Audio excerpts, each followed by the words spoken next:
Edison Flores fue anunciado como el flamante refuerzo de Universitario, pero sin embargo, el extremo nacional no atraviesa un buen presente futbolístico pese a haber estado en la zona ofensiva. De Atlas, el popular Orejas no logró sumar ni un gol con el cuadro mexicano en el año que estuvo, es más, su último tanto lo marcó en el DC United. Desde el 22 de mayo del 2022, Edison Flores no logra anotar y ya lleva más de un año de aquel grito de gol que lo hizo en el empate del DC United ante el Toronto por la MLS.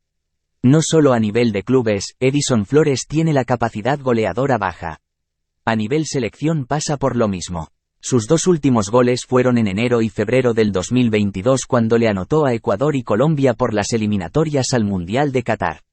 Edison decidió volver a Universitario en busca de mejorar su momento deportivo, que estará jugando en la Liga 1 hasta finales del 2024. El entrenador uruguayo Jorge Fossati está contento con su llegada y espera que le pueda ser muy útil a su idea de juego.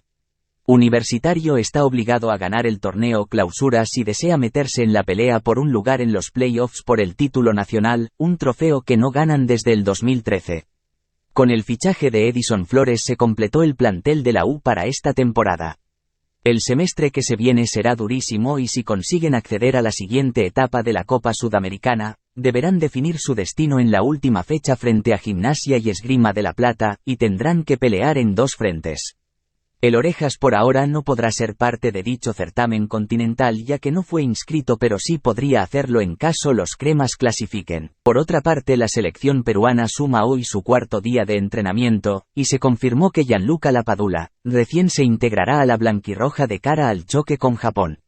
La intención de la gira asiática, donde Perú no solo medirá fuerzas con Corea del Sur, sino también ante Japón, servirá para que Juan Reynoso vaya plasmando la idea de juego que buscará poner en práctica en el inicio de las próximas eliminatorias sudamericanas rumbo a la cita mundialista de Estados Unidos, México y Canadá en 2026, en las que el conjunto incaico debutará en Asunción. Es preciso señalar que la lista de convocados de la selección peruana sufrió dos importantes bajas para estos duelos de preparación, ya que Luis Advíncula y Andy Polo se lesionaron, ocasionando que Juan Reynoso decida no llevarlos a Asia, y en medio de todo ese difícil panorama, un nuevo nombre apareció en la nómina, y es el de Christopher Olivares.